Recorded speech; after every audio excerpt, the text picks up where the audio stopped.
प्रजायुजायते धर्मस्परि यमादित्याशो नियतासु नितिभिरति विश्वानि दुरिता स्वस्तये स्वाहा।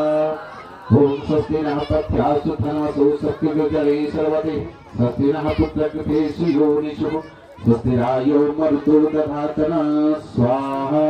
ओम स्वस्तिरिति प्रपथे श्रेष्ठारिक्मन्यायामाममेति सानो मास्वरने निपातु स्ववेशा भवतु देवगोपा स्वाहा। भूमिद्रो स्वस्राजते सन्नस्तु दीपदे संचरुष्पदे स्वाहा।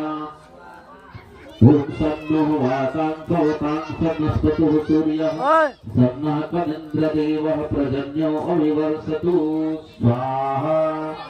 ओमानिशं भवन्तु नः सम्रात्रिः प्रतिदीयतां सन्नैन्द्राग्निर्भवतां महोभिः सन्नैन्द्रावरुणाराकहव्या समिन्द्रा सोमा सुविताय संयो स्वाहा।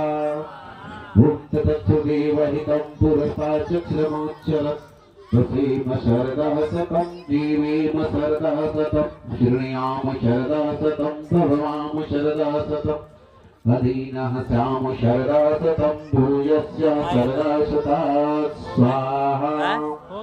ओम यजाग्रतो दूरमुदैति दैवं कलुषुप्तस्य तथैवैति दूरन्नमं ज्योतिषं ज्योतिरेकं तन्मे मनः शिवसङ्कल्पमस्तु स्वाहा। ओम तत्सु देवहितं पुरस्तात्सत्समोच्चरत् पश्येम शरदा शतं जीवेम शरदा शतम् शृणुयाम शरदः शतं प्रणमाम शरदः शतम् अधीनास्याम शरदः शतं भूयस्य शरदा शता स्वाहा। बुद्धौ शान्तिः अन्तरिक्षं शान्तिः पृथिवी शान्तिः आपः शान्तिः वृषदयः शान्तिः वनस्पतयः शान्तिः विश्वे देवाः शान्तिः ब्रह्म शान्तिः सर्वगुण शान्तिः शान्तिः।